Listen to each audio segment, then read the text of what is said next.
Assalamualaikum warahmatullahi wabarakatuh. Waalaikumsalam warahmatullahi wabarakatuh. Selamat siang anak-anakku semua. Yang Mudah-mudahan pada pagi hari ini semua dalam keadaan sehat walafiat ya. Bersyukur marilah kita panjatkan kehadirat Allah Subhanahu wa taala yang mana pada pagi hari ini pada siang hari ini kita masih bisa berkumpul melalui aplikasi Zoom. Mudah-mudahan tidak menghambat langkah kita untuk bisa selalu belajar ya. Tak lupa sholawat salam, marilah kita sanjungkan ke junjungan kita Nabi besar Muhammad Shallallahu Alaihi Wasallam yang kita nantikan sahabatnya di hari akhir nanti. Amin. Anak-anakku semua yang Bapak sayangi ya, untuk materi prakarya hari ini kita akan belajar tentang budaya satu harapan. Nah, ini masih sama seperti yang minggu yang lalu, lanjutan minggu yang lalu. Cuma di sini ada sedikit tak lanjutan. Nanti di sini ada beberapa contoh hewan yang lain ya, yang mungkin bisa dijadikan bisa dijadikan referensi untuk belajar satwa harapan. Nanti untuk tugasnya setelah Zoom ini selesai nanti akan kita upload datanya di GC. Silakan siswa jangan lupa untuk absen terlebih dahulu ya. Silakan untuk kameranya mohon diaktifkan biar Bapak sedikit biar tahu wajah-wajah kalian ya, karena kita udah lama nggak tatap muka, supaya supaya nanti di Zoom kelihatan. Nah kameranya tolong diaktifkan ya. Nanti setelah materi hari ini selesai, insya Allah nanti materinya yang dari Zoom ini akan Bapak upload di YouTube. Mungkin nanti kalau ada siswa yang ketinggalan bisa sambil menyusul ya, bisa sambil menyusul untuk melihat Zoom-nya, mungkin terkendala sinyal atau perangkat yang kurang kompatibel ya. Oke, kita mulai untuk materi hari ini. Bapak akan share screen materinya.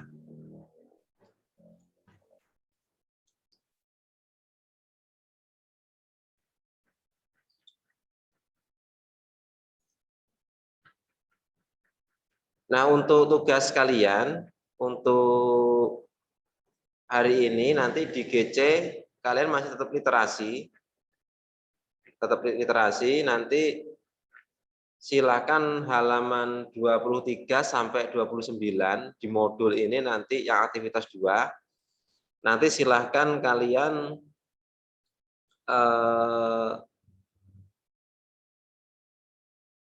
rangkum ya, kalian rangkum, terus nanti kalian foto kirimkan ke GC. Nah, sebenarnya untuk materi tentang satwa harapan ini, binatang-binatang ini bisa kalian akses juga ya melalui YouTube, channel YouTube ya. Nanti akan Bapak lampirkan linknya di link itu ya, di tugas GC-nya. Nanti silakan sambil dilihat di YouTube ya untuk beberapa materi tentang satwa harapan yang mudah-mudahan bisa menjadi referensi untuk kalian. Nah, satwa harapan selain yang minggu yang lalu ini masih ada lagi yang lain. Ini ada yang namanya ulat sutra. Mungkin kalau ulat sutra ini kita kalau di Lampung Timur nih bisa dikatakan jarang ya ulat sutra. Di sini kalau ulat sutra biasanya dipakai untuk membuat benang terus nanti untuk buat pakaian. Nah, ulat sutra ini termasuk kelompok Satwa Harapan. Nah, ulat sutra ini memiliki warna yang beraneka macam ya, seperti hijau, kuning maupun hitam. Nah, ulat sutra yang memiliki nama Latin Bombyx mori justru berwarna putih. Tubuhnya tidak berbulu sehingga tidak membuat gatal. Uniknya lagi, hewan ini hanya mau hidup di tempat yang tergolong tenang. Nah, ini ada seorang peneliti dari Bogor namanya Bapak Clara Agus Harto, itu peneliti Ibu Clara Agus Harto, peneliti dari IPB, mengatakan ada jenis ulat sutra di dunia seperti Bombyx mori yang paling umum ditemui, Attacus atlas kupu gajah, ataupun Cricula trivenestra kupu kenari. Nah, Bombyx mori ini paling awal dan banyak dikembangkan di Cina, Jepang, Korea, India, Thailand, dan Indonesia. Bombyx mori sendiri lebih banyak dikembangkan di Indonesia sebagai bibit pemeliharaan ulat sutra. Nah, ulat sutra memiliki panjang hingga 10 cm. Jadi ulat sutra itu agak lumayan panjang ya, 10 cm ya, dengan diameter hingga 0,8 cm sebelum menjadi kepompong. Jadi sebelum menjadi kepompong, ulat sutra itu panjangnya bisa sampai 10 cm, berarti lumayan agak panjang. Ulat ini juga mempunyai metamorfosis sempurna dengan setiap generasi melewati 4 stadium, yaitu telur, larva, ulat, pupa, dan nengat atau kupu-kupu. Yang terakhir pasti akan menjadi kupu-kupu ya. Pada stadium larva, ulat sutra hanya memakan daun murbei segar yang tidak terkena bahan kimia apapun. Masa ini sebenarnya merupakan masa yang sangat penting untuk sintesis protein sutra dan pembentukan telur. Ulat ini sebenarnya bukan fauna tropis sehingga tidak mungkin ditemukan bebas di alam Indonesia. Nah, di sini adapun untuk tahapan budaya ulat sutra sama halnya dengan serangga pada umumnya. Tahapan pertumbuhan melewati tahap metamorfosis, lengkap diawali dengan tahap telur lalu larva atau ulat. Tahap ulat terbagi lagi menjadi 3, yaitu larva 1, larva 2, dan larva 3. Semakin tua tahapnya, bentuk ulat akan semakin besar. Nah, kemudian setelah mencapai larva tahap 3, ulat akan mengurangi makan dan menjadi pupa. Pada tahap pupa, ulat akan dibungkus oleh filamen yang halus dan panjang yang disebut dengan kokon. Ini bahan pembuat benang sutra. Nah, saat proses tahap pupa ini, ulat akan dibungkus oleh filamen yang halus dan panjang disebut dengan kokon. Nah, kokon ini yang biasa dipakai untuk untuk bahan pembuat benang sutra. Ini. Ya, benang sutra ini kalau misalkan dipakai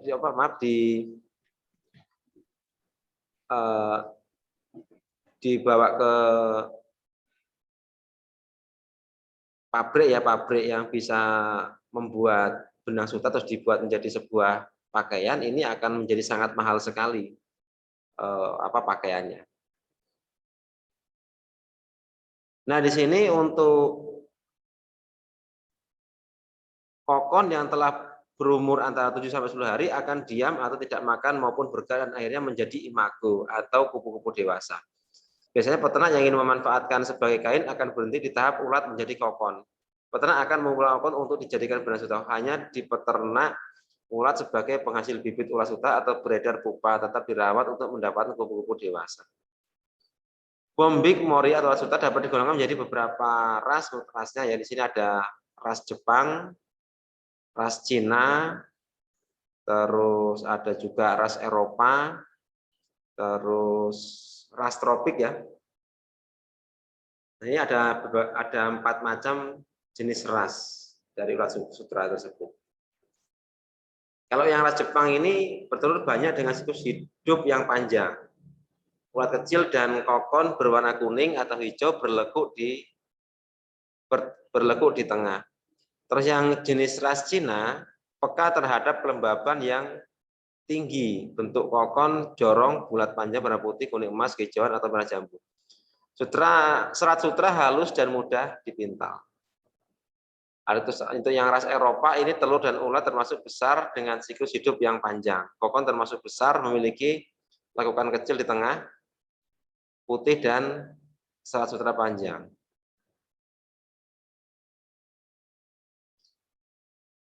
Itu termasuk satu jenis ras Eropa tadi ya. Nah, ada juga ras tropik, hidup baik di daerah tropis, tahan terhadap suhu panas dan kokon termasuk kecil.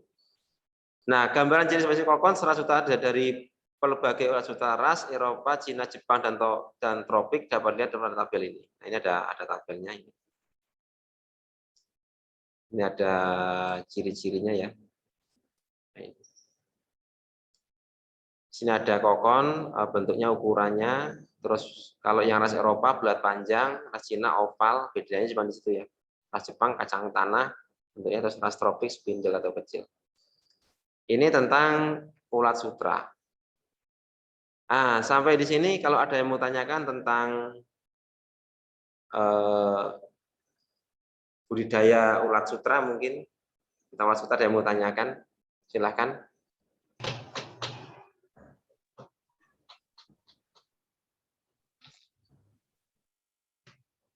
Silakan Mbak kalau mau ditanyakan, ada yang mau tanyakan?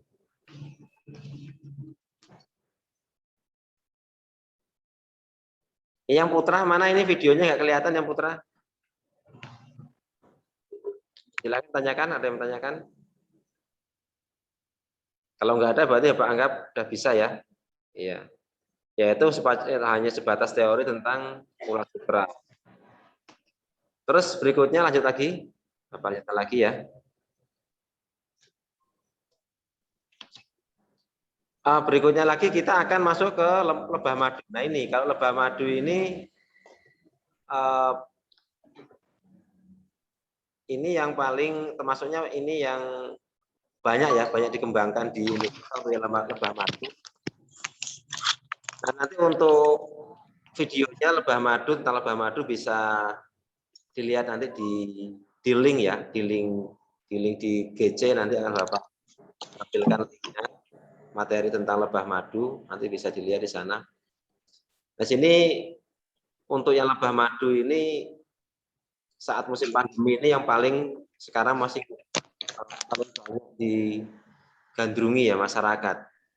Tadi Bapak lihat di channel YouTube itu di daerah Jambi itu ada sekarang banyak petani-petani lebah yang membudayakan lebah madu. Jadi dari profesi petani di kebun beralih ke petani lebah madu. Karena memang di musim pandemi ini permintaan madu sangat tinggi sekali ya, tinggi sekali. Sebenarnya selain lebah madu ada juga lebah pernah bilang lancang, pernah dengar lancang? Lancang itu juga banyak juga digandrungi juga itu, mulai di cara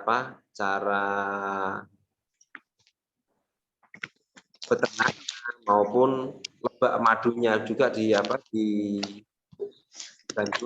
dicari orang. Botol kecil itu bisa 100.000 sampai 150.000 yang lancang. Kayaknya di daerah sini banyak daerah Tridatu yang mengembangkan itu ya, yang mengembangkan lebah madu lancang ini banyak sekali ya di daerah Tridatu.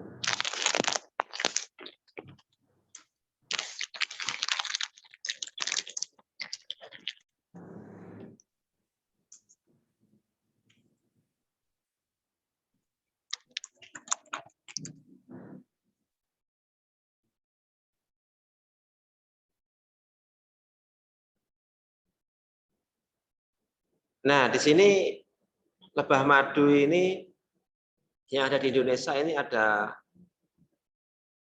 beberapa macam ya. Ada namanya lebah madu A Andreviformis, A cerana, dan A dorsata. Terus di Kalimantan terdapat A koschevnikovi.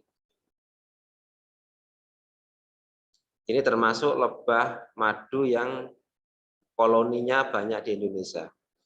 Nah, ini kalau kalian lihat di YouTube itu lebah madu itu apa di daerah Kalimantan itu Pak pernah lihat di channel YouTube itu di daerah hutan itu banyak sekali ya lebah-lebah ya, lebah oh yang lebah madu hutan itu. Di sana banyak sekali apa sarangnya di hutan di daerah Kalimantan. Kalau misalkan ngambil itu bisa sekali ngambil bisa bisa berember-ember ya. Bisa berember-ember sekali apa sekali manen. Tapi itu di alam ya, bukan di peternak. Nah, di sini untuk lebah yang jelas kalau yang namanya lebah di mana-mana pasti termasuk apa hewan yang berbahaya. Kalau kita tidak tahu tekniknya untuk apa ber, beternak lebah itu bisa berbahaya.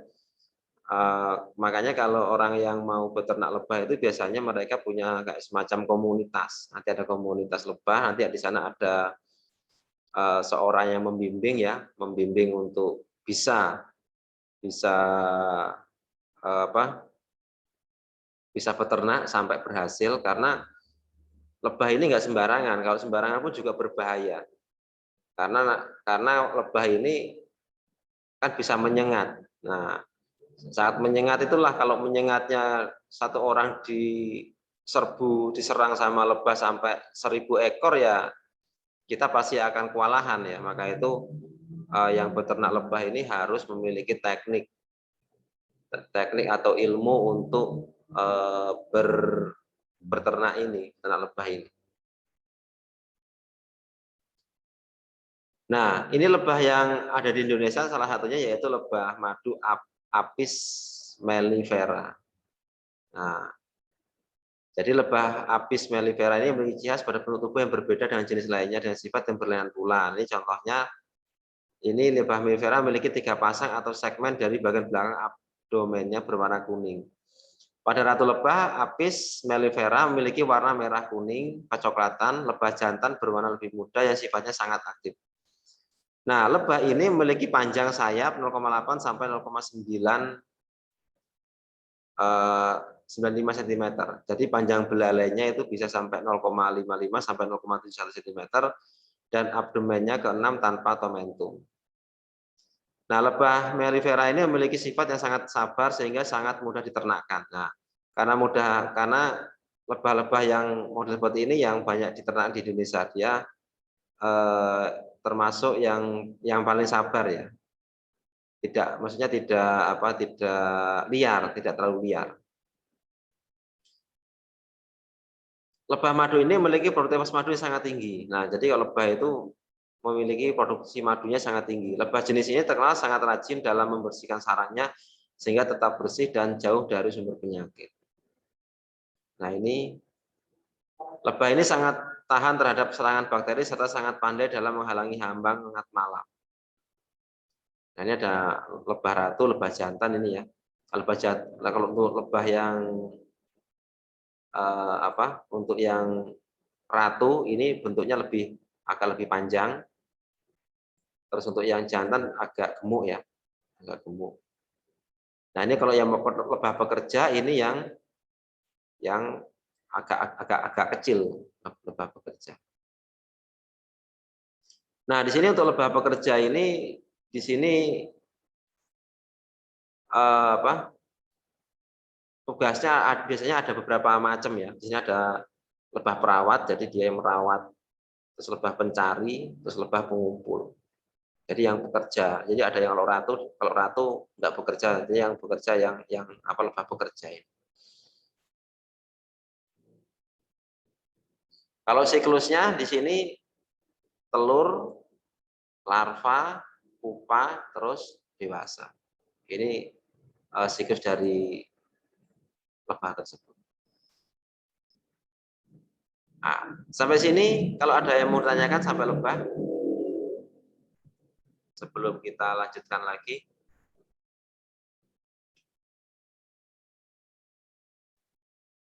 Silakan diaktifkan mikrofonnya kalau ada yang mau ditanyakan, silakan.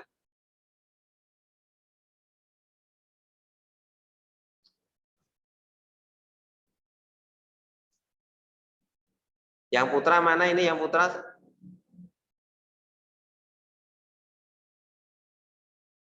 Yang putra mana? Yang putra kok nggak ada wajahnya ini coba.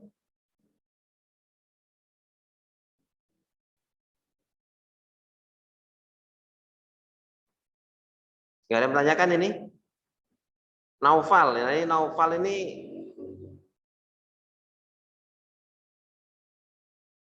Naufal kelas berapa Naufal?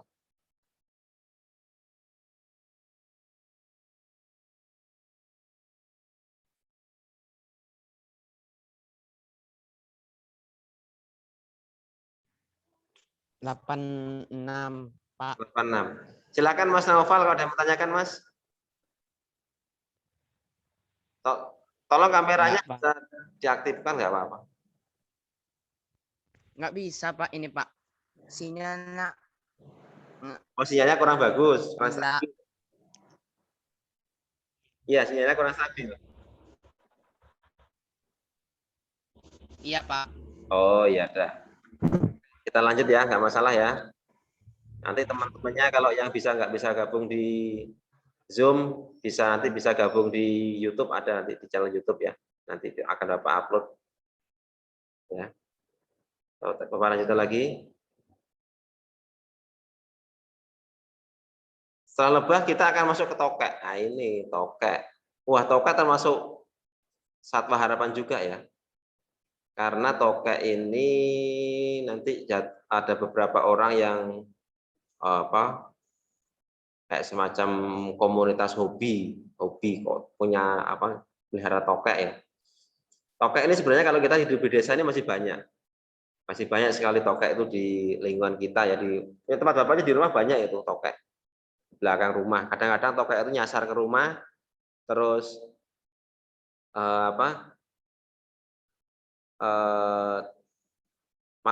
sampai masuk ke rumah, kadang-kadang saking banyaknya di belakang rumah itu tokek. Yang penting kalau nggak ada yang pemburu tokek aja, tokek itu banyak kok Mas yang di belakang rumah.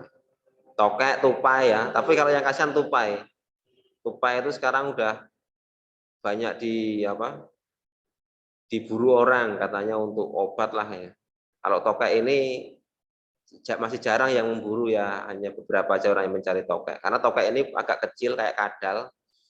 Jadi kalau misalkan mau nangkap pun juga agak sedikit susah ya. Nah, tokek pun ada juga disebut dengan tokek rumah atau oleh orang disebut dengan tokek ya, jenis kadal atau dia genusnya dari gecko namanya, suku Geckonidae. Disebut tokek rumah karena tokek ini sangat sering dijumpai di lingkungan manusia, terutama di dalam rumah. Sehingga tokek termasuk hewan rumahan. Nah, istilah tokek dalam kehidupan manusia sehari-hari juga mengacu kepada spesies ini. Nama umumnya lain tokek rumah diantaranya teko atau tekek. Atau tekek ya, tekek. Nah, jadi dari spesies inilah yang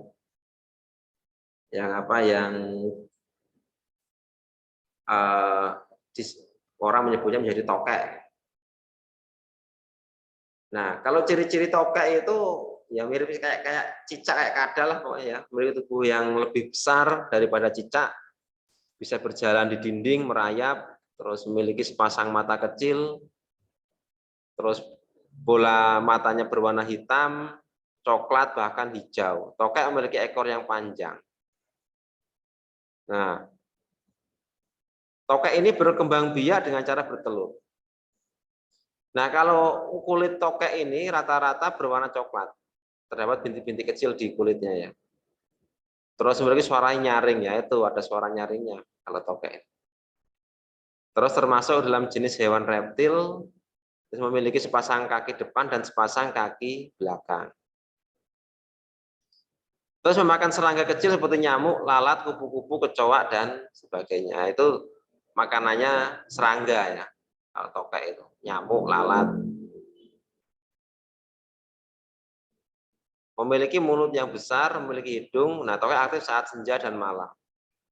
Nah, ini contoh dari tokek ya, tokek rumah.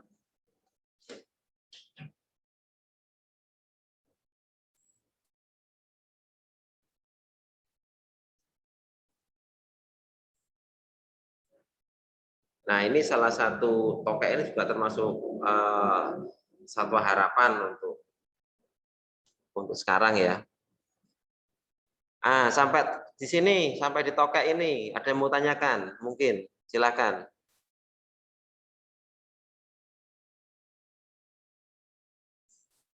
Kalian pernah lihat tokek nggak di rumahmu? Pernah? Belum? Pernah. Pernah ya? Pernah. Iya. Iya, Pak. Ya mungkin kalau kita di desa lihat tokek itu udah biasa ya. Di rumah itu banyak, bukan hanya di rumah, di kebun itu kadang-kadang banyak juga tokek di sana. Nah, tokek itu termasuk Satu Harapan ya. Mungkin ada beberapa kolektor yang memerlukan yang suka hobi melihara ya, kolektor biasanya. Apa lanjutan lagi selain tokek? Nah, berikutnya lagi ada burung lovebird. Nah, ini kalau burung lovebird ini pasti semua orang pasti suka. Karena burung lovebird ini di pasar banyak, di pasar-pasar penjual burung itu banyak. Dan bentuknya pun juga sangat manis ya bentuknya dari burung lovebird ini. Burung lovebird dengan nama ilmiah Agopornis ini adalah jenis burung pemakan tumbuhan dan biji-bijian. Kalau burung lovebird ini kita memberi makannya enak karena pemakan tumbuhan atau biji-bijian. Jadi tidak perlu kalian mencari kroto ya kalau burung lovebird ini.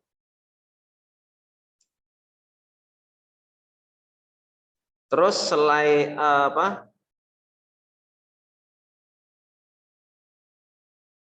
Bentar.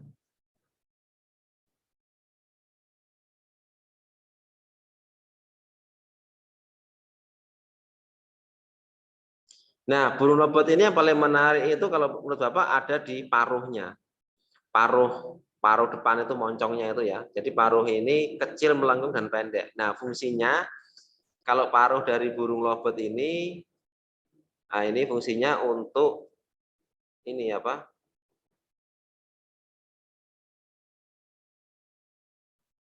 Membuka cangkang biji yang jadi makan favoritnya. Jadi kalau misalkan nanti ada makanan yang kira-kira ada di dalamnya ada bijinya, masih ada cangkangnya, misalkan kacang itu burung lovebird ini bisa dibuka ya. Dia bisa dibuka cangkang bijinya. Terus baru dimakan bijinya itu bisa. Dan suaranya pun dari burung lovebird ini juga berbeda dari jenis yang lain. Nah, kebanyakan orang menyebutnya dengan suara ngekek. Nah, itu untuk burung lovebird.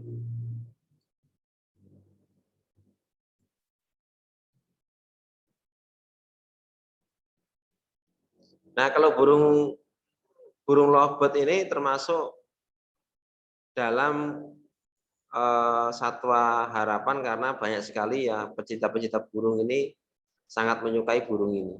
Ya, banyak sekali.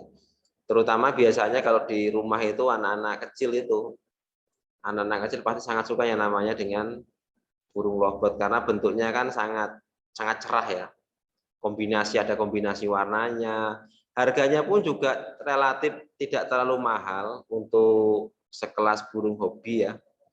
Untuk sekelas burung hobi itu harganya tidak terlalu mahal. Beda dengan burung yang seperti murai, terus kacer itu beda. Kalau itu kelasnya udah kelas hobi yang harganya relatif agak mahal. Kalau yang ini harganya relatif masih terjangkau lah. Harganya masih di bawah 200.000, rata-rata masih 150 sampai 200.000.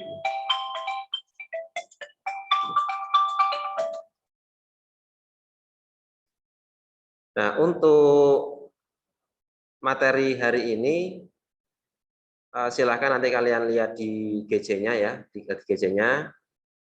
Untuk minggu depan kita akan belajar kuis ya. Kita latihan kuis untuk minggu depan. Silakan nanti dikerjakan kuisnya di GC juga untuk minggu depan.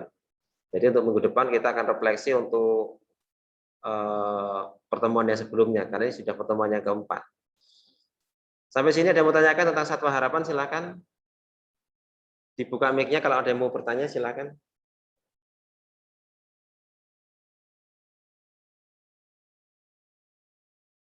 Mbak Ginauva Kenri ya, ini Mbak Ginauva Kenri. Ya, mungkin ada yang mau tanyakan, Pak?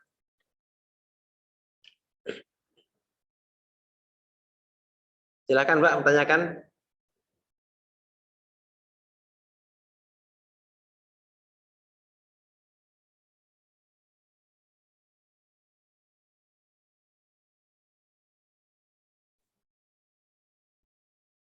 Silakan Mbak, kalau tanyakan Mbak Ginauva, ya Mbak Ginauva.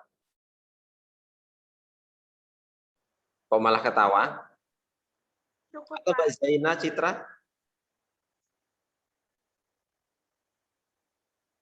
Tanyakan Mbak Gina. Cukup? Nggak ada, Pak. Ada ya. Ya udah nanti akan Bapak share untuk materinya hari ini ya.